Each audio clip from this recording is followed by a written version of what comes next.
Uncle দেখেন কি সুন্দর, এই উচ্চটার কথাই বলছিলাম। কি শুরু করছে? বিসমিল্লাহির রহমানির রহিম।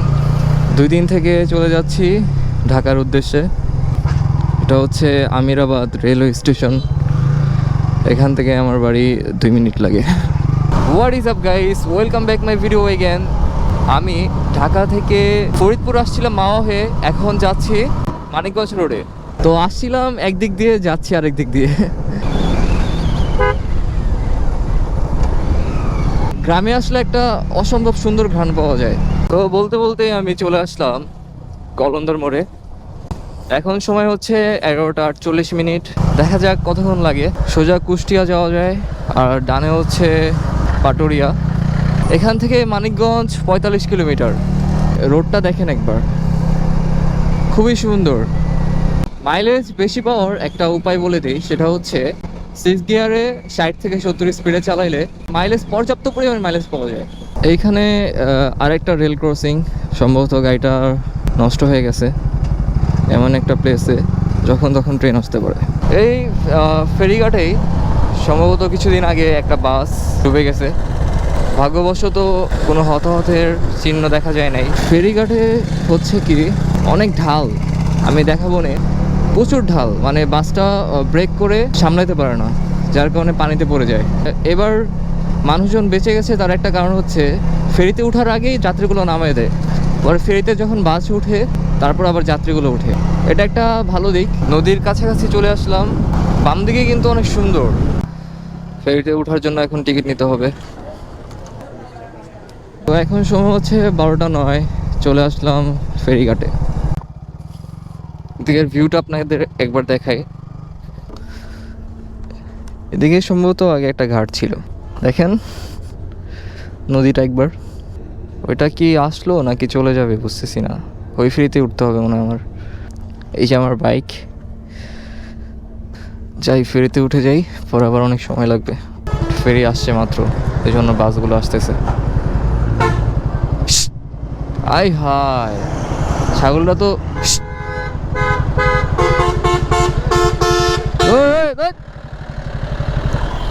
অ্যাক্সিডেন্ট হইতো। আঙ্কেল কোন দিকে তাকাইছিল? যে এইখানে সব মানুষ বাস থেকে নেমে যাচ্ছে। ফার্স্টে সবাই ফেরিতে উঠবে, নেমে নেমে তারপর বাসগুলো উঠবে। এটা ভালো ডিসিশন।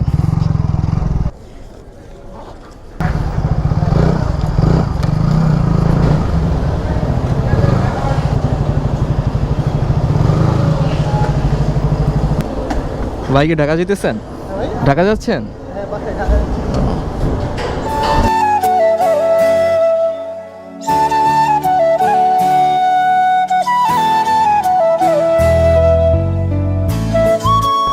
তো চলে আসলাম ওই পার থেকে এপার।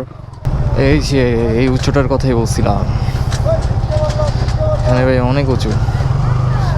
শুধু শুধু তো আর বাইক টাইক পড়ে যায় না। বাইক পড়ে না, অবশ্য বাস পড়ে যায়। প্রচুর উঁচু, এটা প্রচুর।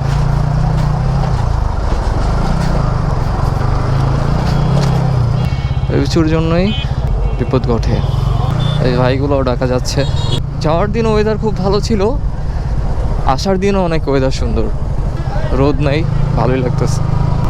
ও সেই লাগতেছে, গায়ে একটা সুন্দর ঠান্ডা বাতাস লাগতেছে। এদিকে দৃশ্যগুলো অনেক সুন্দর। এই রাস্তার মাঝখানে এটা সরাই দিয়ে আসি, যে কোনো একটা বাইক যদি দিক দিয়ে যায়।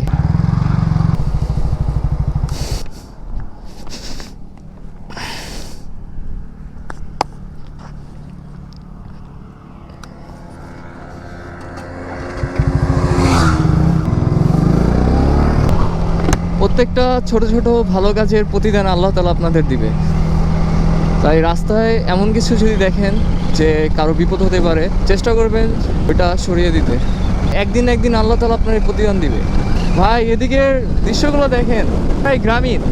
মানুষ চাষ করতেছে ধান ফসল। নদীর সাইডের জায়গাগুলো অনেক সুন্দর হয়, কারণ ওখানে ফলন ভালো হয়। মাশাআল্লাহ মাশাআল্লাহ, অনেক সুন্দর। এদিকে চাইতে আমার অনেক ভালো লাগে, মানে এতটুকু অনেক সুন্দর। এই যে মানিকগঞ্জের আগ পর্যন্ত খুবই সুন্দর সুন্দর জায়গা আছে, বিউটিফুল রোড। এখন বাঁচতেছে ঘড়িতে 1:16। আমি সম্ভবত ফিরতে উঠছিলাম 12টা বাজে। এই যে ফসল ধান শুকাচ্ছে মানুষ, দেখেন এদিকে সব চারিদিকে শুধু ফসল আর ফসল, সুন্দর লাগে দেখতে।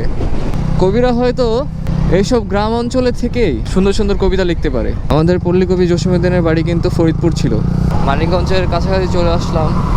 নবীনগর হচ্ছে এখান থেকে 43 কিলো, ঘিওর হচ্ছে বাম দিকে। যাদের কিনা মানিকগঞ্জ বাড়ি কিংবা সাভার বাড়ি, নেক্সট টাইম আসলে সবার সাথে দেখা করব।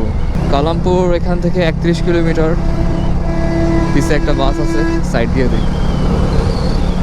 দিকের বাসগুলো অনেক জোরে চলে। আর ওই যে হেল্পার নাকি কে সিগারেট খেতেছে, ছোট বাচ্চা। ঢাকায় ব্যাক করে সবার সাথে দেখা হবে। অনেকেই গ্রামে গিয়েছিল, আমি তো এবার ঈদ ঢাকায় করলাম। শাকিল ভাই গ্রামে ছিল, নাজিব গ্রামে ছিল। শাকিল ভাই সম্ভবত এখনও ঢাকায় ব্যাক করে নাই। আর নাজিব আসছে কালকে, তো ওর সাথে দেখা হবে। আজকের রাইডটা এত ভালো লাগতেছে, ঠান্ডা বাতাসগুলো পুরো সরাসরি বুকে লাগতেছে। ওফ, মন দিল ঠান্ডা। এটা আবার কি গাড়ি? ছোট পিক আপকে বক্স সিস্টেম করে যাত্রীবাহী করে ফেলছে। সামনেই সাভার, পিছ থেকে একটা বাস, সেলফি বাস হবে সম্ভবত।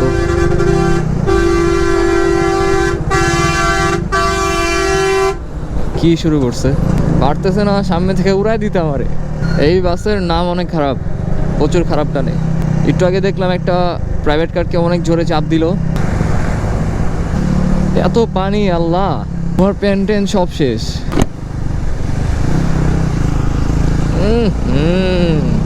আমার তো ব্যাগের মনে অবস্থা 12টা বেজে গেছে। আমার পিছনে তো মার্কেট নাই। এইটা হচ্ছে সাভার শপিং কমপ্লেক্স। ফাইনালি চলে আসলাম গাবতলী, অনেক কষ্ট করে। পিছনের রাস্তায় অনেক পানি ছিল, জ্যামজট ছিল, অনেক কিছু কাটায় পরে আসলাম। ব্লগটা এখানেই শেষ করছি। এতক্ষণ ধরে ভিডিওটি দেখার জন্য দিলসে শুক্রিয়া।